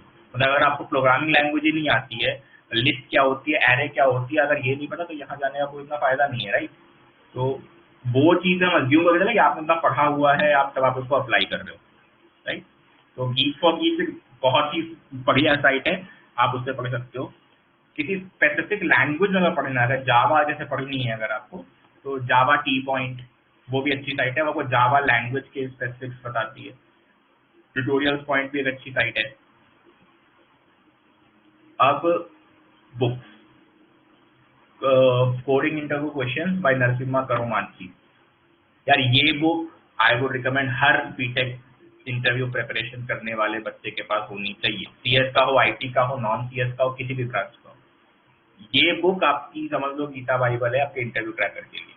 इसका कलर भी जब हमने खरीदी तो लाल रंग की थी भी, थोड़ा लगती भी वैसी है, लेकिन ये बुक आपकी बहुत बढ़िया बुक है। एटलीस्ट आपकी फर्स्ट बुक स्टार्टिंग पे तो यही होनी चाहिए। आप और बुकें भी प्रेफर करें, नरसिम्हा करोमान की आप और गूगल कर सकते हो, ठीक है। ये बुक बहुत आपकी यूजफुल है, आपको हर टॉपिक वाइज, जो हमने शुरुआत में बात की थी मल्टीपल अप्रोचेज, राइट, कि आपको एक सोल्यूशन आता है, फिर आप ऑप्टिमाइज करके और सोल्यूशन करते हो, फिर आप ऑप्टिमाइज करके और सोल्यूशन आगे बढ़ाते हो, है ना। तो वो चीज़ आपके लिए, इस बुक से आपको बहुत अच्छी प्रैक्टिस मिलती है उन चीज़ों के लिए। एक सिंपल स्ट्रिंग सर्च का प्रोग्राम सर ने 3 तरह से करके दिखाया हुआ है। कॉम्प्लेक्सिटी कैसे होती है, कॉम्प्लेक्सिटी क्या होती है, ओ एन, ओ लॉग एन, वो भी बेसिक्स द्वारा समझाया हुआ है, वो समझाया हुआ है। फिर आप टॉपिक वाइज क्वेश्चन है, और फिर आप भाई जो एक पूरी जर्नी होती है, आप पहले एरे पे काम करते हो, फिर लिंक लिस्ट पे करते हो, फिर आगे बढ़ते हो, फिर ट्री ग्राफ पे जाते हो, और उस तरह से, ठीक है। ये दूसरी बुक है crack the coding interview. Crack the coding interview मतलब आप, ये भी एक बुक है, इसमें इंटरव्यू स्पेसिफिक क्वेश्चन और उनके आंसर हैं। तो ये आपको वोकैबुलरी टाइप की होगी, अपेंडिक्स या रेफरेंस टाइप की, मोस्टली क्वेश्चन इन्हीं में से आपको मिलते हैं। तो ये भी एक अच्छी बुक है। और बाकी ऑनलाइन बहुत सारा कंटेंट अवेलेबल है ही, नो डाउट, मतलब बुक से ज़्यादा वो अनलिमिटेड सागर है कंटेंट का, ठीक है। अब हम आते हैं कोडिंग इंटरव्यूज के सबसे पहले टिप पे। आज हम बहुत सारी बातें पहले कर चुके हैं, पर एक बार इंटरव्यू पर्सपेक्टिव से हम देख लेते चीज़ों को। सबसे पहली चीज़ रिक्वायरमेंट क्लैरिफिकेशन, ये बहुत ज़रूरी है। बहुत से लोग ये नहीं करते हैं कि आपको क्वेश्चन दिया, आप फटाफट कोड करने बैठ गए। आप सबसे पहले क्वेश्चन को सुनो या पढ़ो, जो भी है, उस इंटरव्यूअर से अगर आपको कोई भी डाउट है क्वेश्चन में क्या हो सकता है, क्या चीज़ नहीं हो सकती, वो आप क्लियरली वर्बली कम्युनिकेट करोगे, ठीक है। बहुत से लोग क्वेश्चन सुना सीधे सॉल्व करने के बारे में सोच गए। आप सबसे पहले क्वेश्चन, कुछ नहीं होता, क्वेश्चन ही 2 बार का आंसर यही है ना। एग्जांपल मैंने जो स्टेयर्स वाला क्वेश्चन है कि n स्टेयर्स हुई और आपको मैक्स नंबर ऑफ 2 स्टेप्स लेने हैं, ठीक है।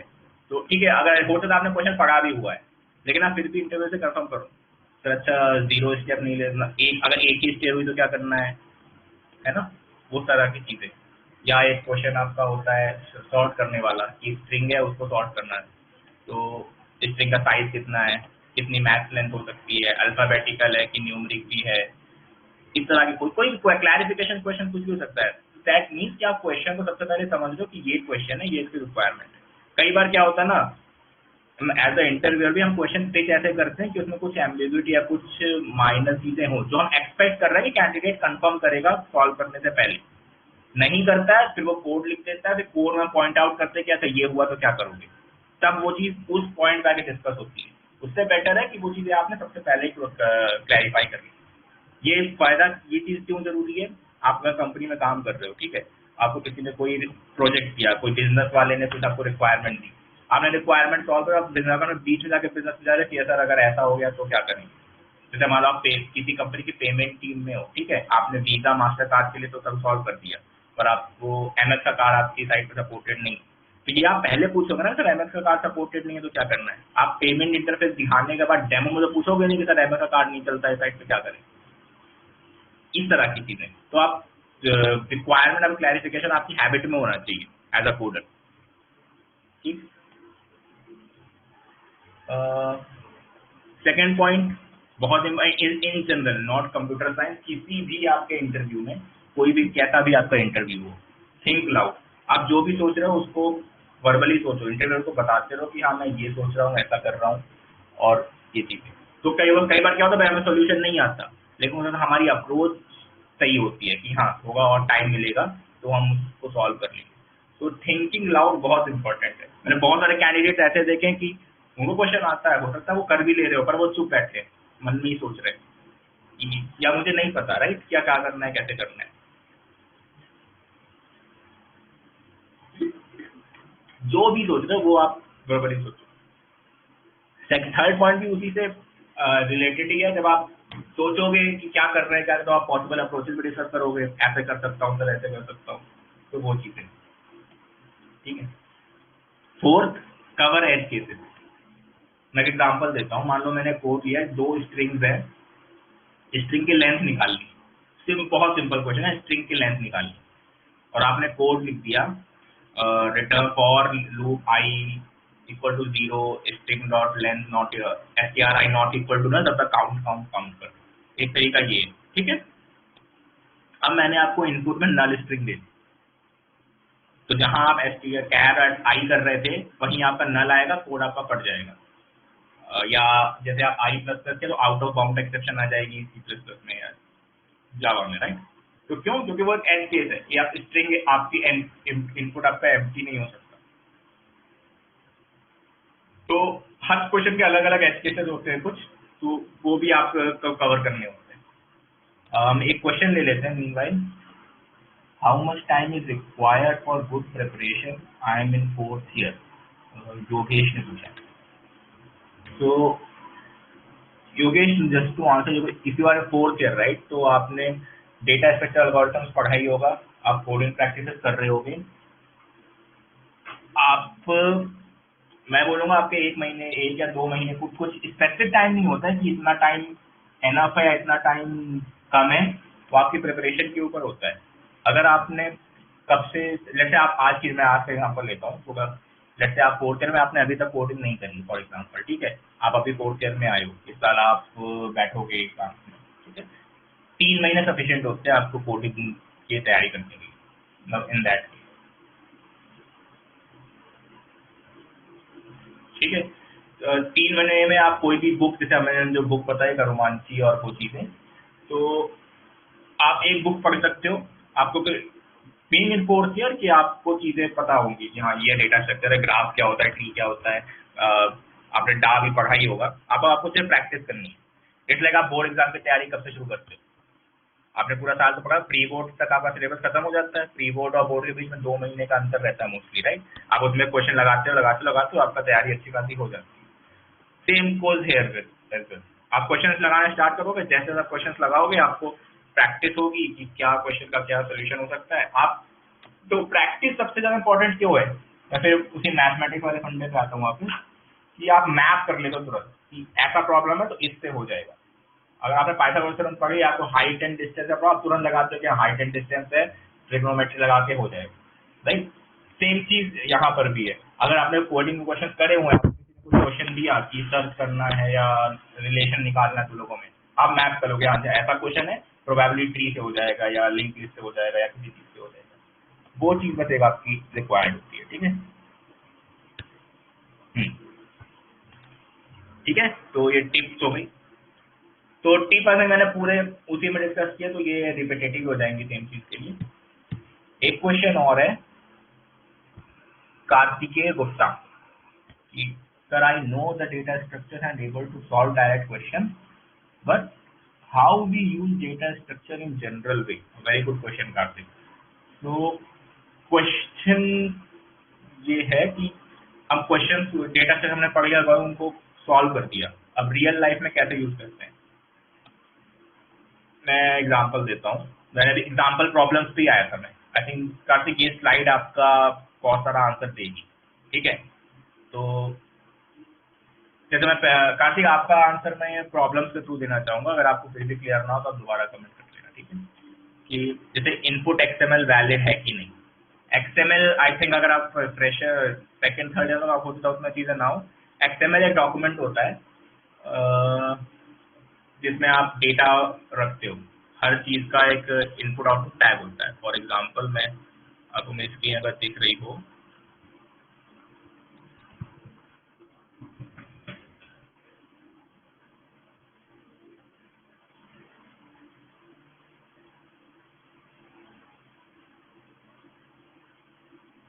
ये एक टाइप ऑफ एक्सएमएल होती है एक तरह की। जो आई जिनको एक्सएमएल अगर नहीं पता उनके लिए देखिए टाइप खोली है मैंने कि ये एक्सएमएल है, ठीक है।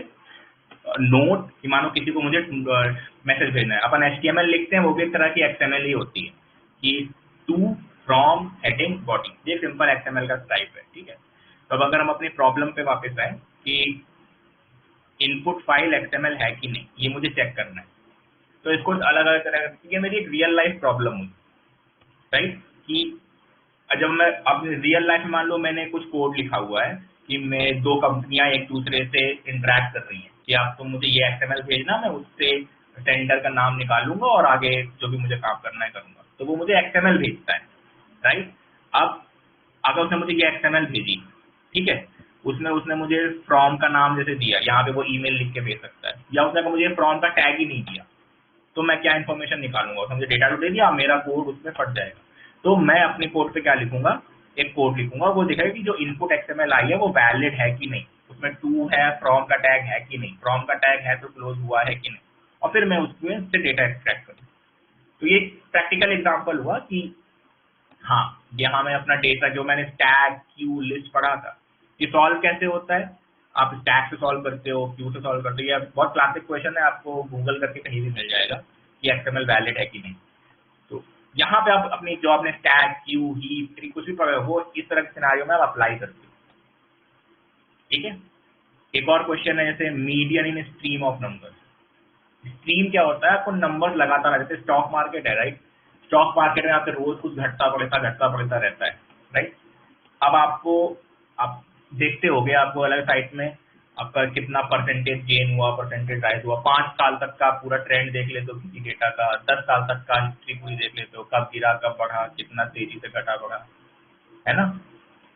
तो वो चीज़ है, तो वहां भी आप चीज़ें यूज करते हो। इसमें हीप और ट्री यूज होता है, आप जब क्वेश्चन पढ़ोगे तो आपको समझ में आएगा। फेसबुक, हम जो बहुत आज फेसबुक, व्हाट्सएप, ये फेसबुक फ्रेंड की आपकी लिस्ट होती है, राइट। आपकी फेसबुक फ्रेंड लिस्ट में आप म्यूचुअल फ्रेंड, किसी फ्रेंड को बहुत लोग सेटिंग लगा रखते हैं कि do not send request if you are don't know me, है ना, अननोन लोग रिक्वेस्ट नहीं भेज सकते। अब ये फेसबुक ने कैसे इम्प्लीमेंट किया होगा, या तो वो हर चीज पूरा मेंटेन करके रखे कि हाँ ये इसका फ्रेंड है, ये फ्रेंड नहीं, ये फ्रेंड है, ये फ्रेंड नहीं। फेसबुक पर 7-8 करोड़ यूजर्स नहीं, मिलियन यूजर्स हैं, करोड़ यूजर्स बोले मैंने, ठीक है। अब मैं हर बंदे को भी चेक करूँगा फ्रेंड है कि नहीं, या कोई इसका फ्रेंड है कि नहीं, कोई इसका फ्रेंड है कि नहीं। फेसबुक फ्रेंड लिस्ट आपको पूरा ग्राफ बनाता है, और फिर देखता है अगर आप उस ग्राफ में कहीं हो कि नहीं हो, कनेक्टेड अगर हो ठीक है, नहीं कनेक्टेड हो कोई आपको म्यूचुअल फ्रेंड नहीं, उस बेसिस आपका म्यूचुअल फ्रेंड या टैग देता है। आप लिंकिश, अगर आप लिंक्डइन आपको कनेक्शन का लेवल आता है, फर्स्ट कनेक्शन, सेकंड कनेक्शन, वो इसी ग्राफ के थ्रू चलता है। तो ये है जो डेटा स्ट्रक्चर्स होते हैं आपकी रियल लाइफ में यूज होते हैं, depending on use case to use case, ठीक है। हाँ। अब ये जो मैंने एग्जाम्पल, ये आपके नॉर्मली इंटरव्यू का बहुत टिपिकल क्वेश्चन है। आपका हर प्रॉब्लम अलग अलग तरह से हो सकता है। एक्सएमएल वाला आपका टैग से हो सकता है, क्यू से हो सकता है, लिस्ट से हो सकता है। मीडियन वाला हीप से भी हो जाता है, ट्री से भी हो जाता है। फेसबुक फ्रेंड का लिस्ट ग्राफ से होता है, ग्राफ में बीएफएस भी लग सकती है, डीएफएस भी लग सकती है, एडजेसेंसी लिस्ट भी बन सकती है। तो मल्टीपल पॉसिबल अप्रोचेस होती हैं, राइट। अब ये क्वेश्चन आपको कंपैरेटिव प्रोग्रामिंग वाली चीजों में नहीं, जल्दी नहीं मिलेंगे, राइट। मिलेंगे लेकिन वो थोड़ा मैथमेटिक्स ओरिएंटेड होते हैं, वो आपके ना प्रैक्टिस बेस्ड होते हैं, ये आपके रियल लाइफ सिनारियोस होते हैं। तो इंटरव्यू में आपसे बंदा रियल लाइफ प्रॉब्लम ज्यादा पूछता है कि आप कितना जल्दी उसको मैप कर पाते हो, राइट। कूल। हम थोड़े क्वेश्चन और ले लेते हैं अगर आते हैं तो। एक क्वेश्चन और आया है, scope for non CS students in coding round for high paying company. बहुत स्कोप है, मैं फिर से रिपीट करता हूँ, scope of non CS IT student in high paying company. हमने अभी पूरे स्लाइड में स्ट्रक्चर देखा कि क्या रिक्वायर्ड है, हमें डेटा स्ट्रक्चर एल्गोरिथम चाहिए, राइट। कंप्यूटर साइंस फंडामेंटल्स नहीं है, वो भी रिक्वायर्ड है, पर अगर आपको नहीं, आपका सीएस बैकग्राउंड नहीं है, फिर भी आप इन कंपनीज में क्रैक कर सकते हो, क्योंकि मैंने सबसे पहले स्लाइड की शुरुआत में बोला था, कोडिंग इज लाइक मैथमेटिक्स, आपको रटने की जरूरत नहीं है। अगर आपकी कोडिंग आप कर सकते हो, आपने एक लैंग्वेज सीखी, आपने 3-4 महीने उसकी प्रैक्टिस की, डेटा स्ट्रक्चर पढ़े, आप इंटरव्यू आराम से निकाल दो। हाँ, थोड़ा सा आप, नो डाउट कि थोड़ा सा आपका प्रैक्टिस लेवल पे या जितना आप चीज़ों से फैमिलियर होते हो थोड़ा सा फर्क पड़ता है, लेकिन वो फर्क इतना कोई टाई ब्रेकर नहीं होता, आई वुड से। ठीक है, आप जो प्लेटफॉर्म्स हैं आप उनसे पढ़ लो, सारा कंटेंट आपका अवेलेबल है। तो स्टार्ट हो सकता है आपको सॉफ्ट एसडी की पोजीशन जल्दी लोग ऑफर ना करें, जो वो कंपनी टू कंपनी डिपेंड करता है। कुछ कंपनियां सीएसआईटी एमसीए को ही बैठने देती हैं अपने इंटरव्यूज में, कुछ कंपनियां थोड़ा एक्सपैंड करके इलेक्ट्रॉनिक्स भी ले जाती हैं, कुछ ओपन फॉर ऑल होती हैं। तो वो इसलिए डिपेंड करता है क्योंकि कंपनी की अपनी रिक्वायरमेंट है, उनको हार्ड कोर एकदम। अगर से मैंने इलेक्ट्रॉनिक्स का कोई काम नहीं किया, राइट, मैं इलेक्ट्रॉनिक्स की और जो कंपनी है वो प्रोसेसर बनाती है, तो भाई मैंने कभी इलेक्ट्रॉनिक्स का मुझे की नहीं पता, मैं जाकर कहाँ से प्रोसेसर बनाने वाली कंपनी में काम करने लगूंगा, राइट। लेकिन कंप्यूटर साइंस में उल्टा है, कंप्यूटर साइंस में कोड लिखना भी होता है, कोड की टेस्टिंग भी करना होता है, उसका वेरिफिकेशन भी, अलग अलग यूज केस होते हैं।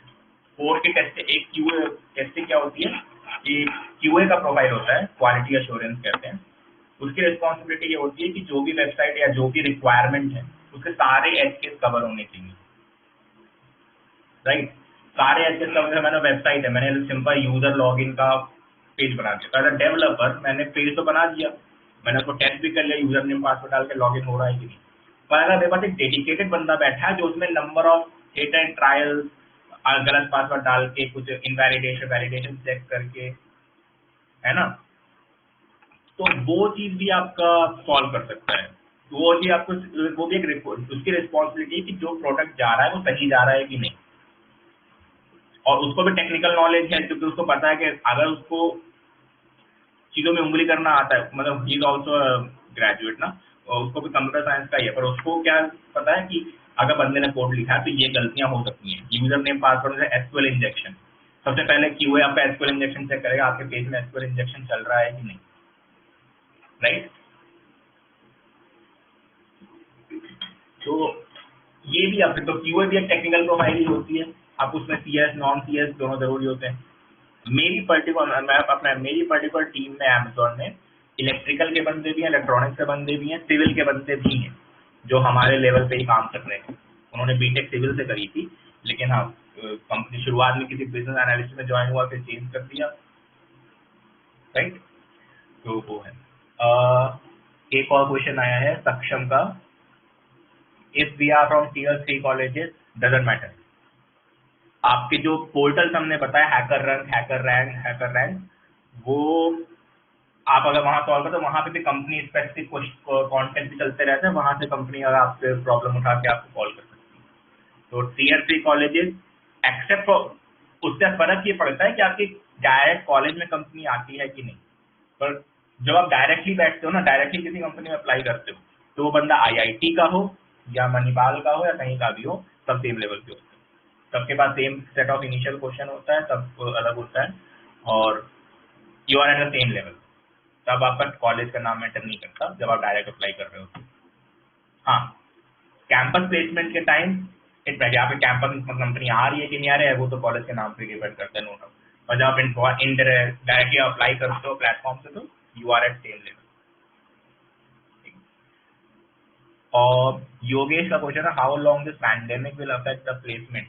यार बाकी कंपनीज का तो मुझे नहीं पता, अमेजोन में हायरिंग फेल की हो रही है। इट डिपेंड्स किस कंपनी का कितना बिजनेस यूज केस चल रहा है। अमेजोन जैसे डिलीवरी है, फ्लिपकार्ट है, तो क्योंकि ये ई कॉमर्स ही है और इस समय ई कॉमर्स का ही बूम आ गया है, तो यहाँ पे हायरिंग अच्छी खासी हो रही है। बाकी जगहों पर इतना मुझे पता है कि हायरिंग ठीक ठाक हो रही है। सेक्टर बाई सेक्टर वो डिपेंड कर रहा है किस पे कितना इम्पैक्ट है। जैसे यात्रा.com, जैसे वहां पे इस समय हायरिंग नहीं हो रही है ऑब्वियसली, क्योंकि उनका कुछ काम नहीं हो रहा है, जब कोई चल नहीं रहा है तो नया बंदों को लेकर क्या करेंगे वो। लेकिन हाँ, तो जो जिस कंपनी का बिजनेस चल रहा है वहां पे हायरिंग हो रही है, अच्छी खासी हो रही है। इनफैक्ट जैसे अमेजोन ने इंटर्न्स भी इस बार हायर किए हैं जो वर्क फ्रॉम होम ही कर रहे हैं।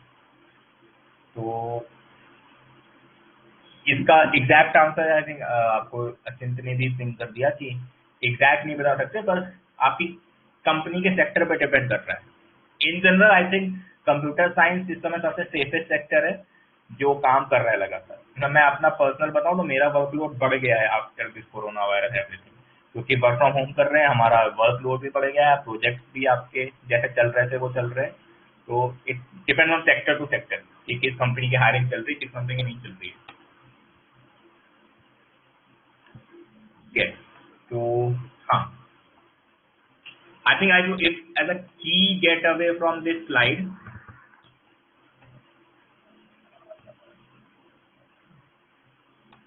एक क्वेश्चन है एडिशनल स्किल्स मैटर डज सक्षम अग्रवाल का क्वेश्चन है, डू एडिशनल स्किल्स मैटर करती हैं इंटरव्यू में if we have good additional skills but weak DSA? What kind of additional skills सक्षम like too little weak data structure algorithms में फिर भी चल जाएगा, तो एडिशनल स्किल्स जैसे आप को करिकुलम की बात कर रहे हो या किसकी बात कर रहे हो, वो मुझे देखना पड़ेगा, क्योंकि आपको देखो कुछ कम जो अच्छी कंपनीज होती हैं गूगल माइक्रोसॉफ्ट पे, कोडिंग उनकी कोर कॉम्पिटेंसी होती है, they don't compromise on that कि कोडिंग नहीं कर पा रहा बंदा लेकिन बाकी चीजों में वो बाकी चीजें क्या है उस पर डिपेंड करेगा। वो अलग अलग एसडी के लिए तो आई वुड सॉरी टू से एसडी के लिए सॉफ्टवेयर डेवलपमेंट के लिए आपको data structure is a core requirement, अब उसके बिना तो काम नहीं चल सकता।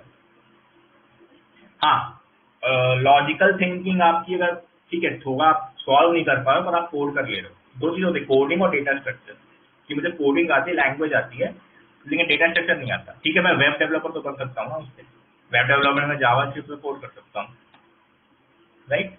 तो वो चीज होती है एडिशनल स्किल। आई थिंक आप उस तरह की बात कर रहे होगे अगर आप थोड़ा ठीक है। एक और क्वेश्चन है लाइक ऐसा सक्षम ने रिस्पॉन्स है like if we go machine learning आती है तो कोडिंग आपने करी ही होगी ना, मैंने जैसे अभी बताया। तो मशीन लर्निंग आती तो आपने डेटा स्ट्रक्चर यूज किया ही होगा obviously. Share some insights of what you think lacking in fresh students on the basis of their experience, what can do to fix in short. Okay या देखो मैंने I think थोड़ा मैं slide पे back जाता हूँ, ये चार चीजें मैंने उसी एक्सपीरियंस से निकाल के लिखी थी। Requirement clarification, think cloud, discuss possible approaches, cover ethics.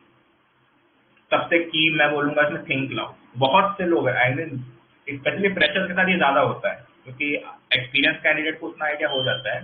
Freshers requirement clarification और लाउड थिंकिंग नहीं करते हैं, उन्हें लगता है कि जैसा वो एग्जाम में करते थे वैसा ही इंटरव्यू में भी करेंगे तो काम हो जाएगा। इंटरव्यू में आप डिस्कशन कर रहे हो, एग्जाम में आप रिटन पेपर देते हो, वो बहुत इंपॉर्टेंट है। सबसे बड़ा डिफरेंस आपका इंटरव्यूज में यही होता है। कंपेटिटिव प्रोग्रामिंग से भी आपको ये चीज जल्दी निकल के नहीं आती, वहां पे भी आप क्वेश्चन आया आपने पोर्टल पे सॉल्व कर दिया। थिंक क्लाउड और रिक्वायरमेंट क्लैरिफिकेशन, ये बहुत लोग इस चीज पे मार खाते हैं कि आपने क्वेश्चन दिया, देखा हाँ ठीक है यार ये तो आता है तो फटाक से कर दूंगा, ठीक है अच्छी बात है बहुत अच्छा, लेकिन आपको देखो अगर वो इतना सिंपल क्वेश्चन होता तो इंटरव्यू पूछता ही नहीं, या उसने उसमें कुछ चीजें छुपा के रखी है कि वो बाद में उसमें आपको पकड़ेगा। जैसे एक्सएमएल वाला एग्जांपल हमने अभी लिया था कि चेक करो वैलिड एक्सएमएल है कि नहीं, तो बंदा ने ठीक है पूछा कि टैग वैग आ सकते हैं कि नहीं, उसने पूरा कोड लिख दिया एक्सएमएल का, उसने एम्प्टी एक्सएमएल इनपुट में दे दी, तुम्हारा कोड पहली लाइन पे फट गया जहां पे तुमने समथिंग डॉट किया हुआ था, नल उसने इनपुट दे दिया, राइट? वो चीजें होती हैं। तो आप क्लियर करोगे कि ये वैलिड एक्सएमएल एम्प्टी तो नहीं होगी इनपुट, या फिर किसी ने एक्सएमएल पूरा आप अगर स्टैक से कर रहे होते हो, ठीक है एक्सएमएल में टैग का नाम गलत है तो आपने कोड लिखा, अब एक्सएमएल गलत है, तो अब क्या करोगे उस समय? अब यूजर को मैसेज दोगे या इनवैलिड दोगे या फॉल्स दोगे, राइट? वो रिक्वायरमेंट पे होना चाहिए ना कि वो यूजर आपको बताएगा। तो अगर आपने पूछा ही नहीं तो वो क्यों बताएगा आपको कि क्या करना है उस सिनारियो में अगर एम्प्टी स्ट्रिंग दे दी तो, राइट? ये चीजें होती हैं। आप रिक्वायरमेंट क्लैरिफिकेशन कैंडिडेट्स बहुत कम करते हैं, स्पेशली फ्रेशर।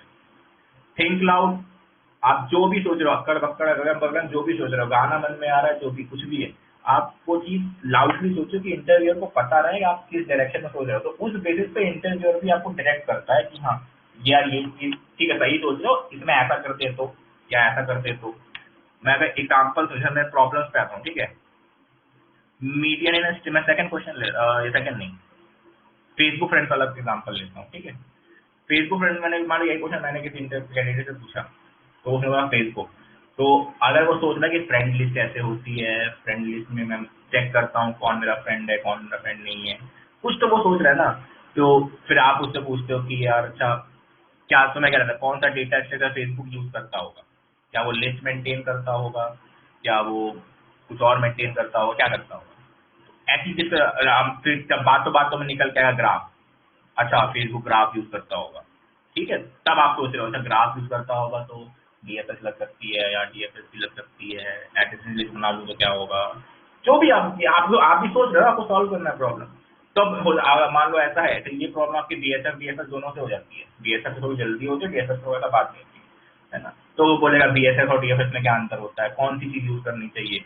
अब वो डिपेंड करेगा रिक्वायरमेंट पे यहाँ पे कि उसको क्या इंपॉर्टेंट है, कि डायरेक्ट रिलेशनशिप इंपॉर्टेंट है कि सबका कि एक में भी मिल जाए तो काम चलेगा। मतलब इसी क्वेश्चन में अब मैं अगर तो ए का फ्रेंड हूँ या बी का भी फ्रेंड हूँ, ए का मैं डायरेक्ट फ्रेंड हो सकता हूँ या बी के थ्रू भी फ्रेंड हो सकता हूँ।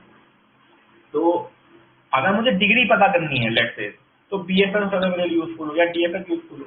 तो अगर एज अ स्टूडेंट या कैंडिडेट मैं सिर्फ मन में ही सोच रहा हूँ ये सब कि यार बीएसएफ करूँ कि डीएफएस करूँ, और मैं वो चीज कम्युनिकेट नहीं कर रहा हूँ, तो इंटरव्यूअर के पास कोई डेटा पॉइंट नहीं है कि वो मुझे गाइड कर पाए आगे।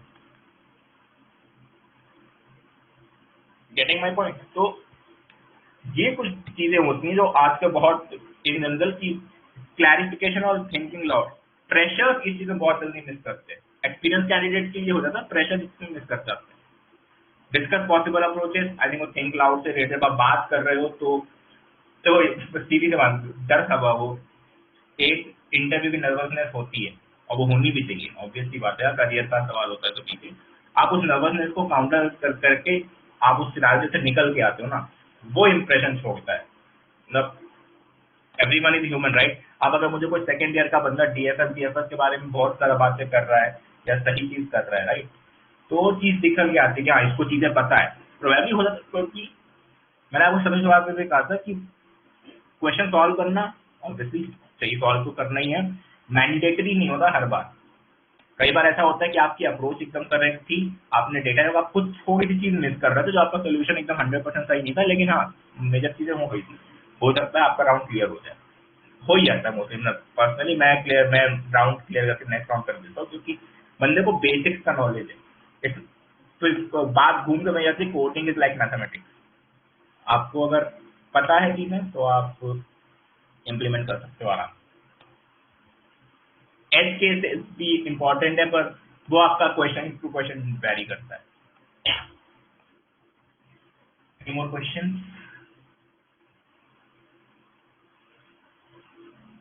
योगेश ने फिर से क्वेश्चन पूछा, if a person has done an internship in web development will it help in coding interview? Yes definitely.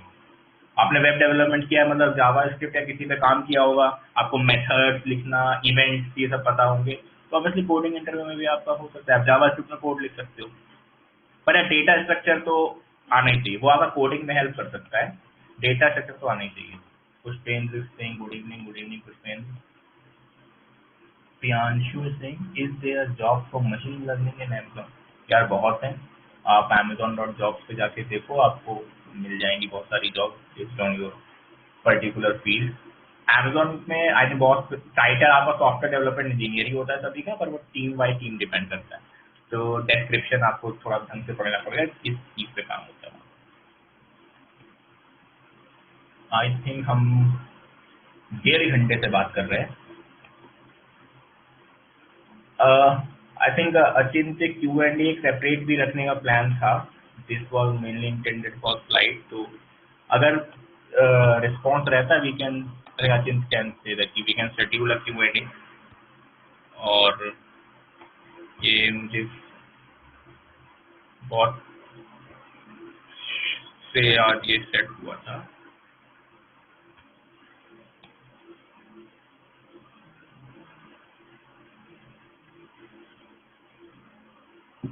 Screen share कैसे बंद होती है ये मुझे मैं पहली बार स्क्रीन कर रहा था। ठीक है, शायद पे ही है।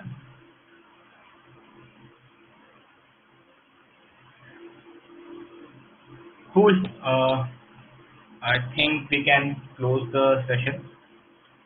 कुछ कमेंट आपको मेरी स्क्रीन ही दिख रही होगी इस समय मुझे लग रहा है। इसमें कोई मुझे अगर बता दे तो देख लूँगा।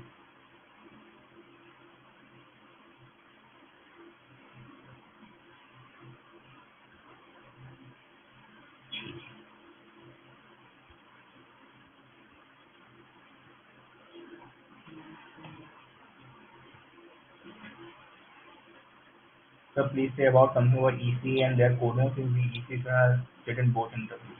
हाँ, डेटा स्ट्रक्चर EC स्टूडेंट्स पढ़ते हैं राइट।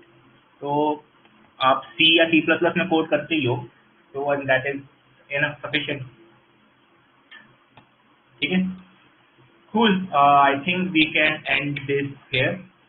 हम अगर Q&A सेक्शन या विदाउट डायरेक्ट इंटरेक्शन रिक्वायर्ड होगा probably you guys can contact Achin से, और हम दूसरा देखेंगे अगर टाइम रहता तो मैं Q&A डायरेक्ट Q&A भी शेड्यूल कर लेते हैं कोडिंग के बाद। ओके, मैं थोड़ी देर के लिए वीडियो ऑन करके देखता हूँ ना, कोई और क्वेश्चन अगर नहीं आता है तो।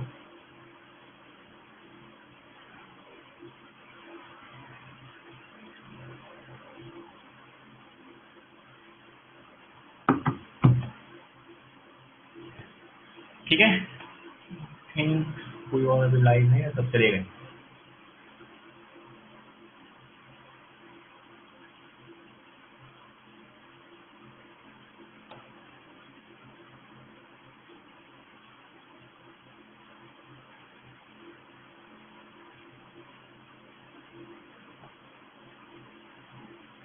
ठीक है, I think thank you guys, thank you everyone for joining. I hope we have answered some of your questions. Good. Thank you. Bye. Have a take care.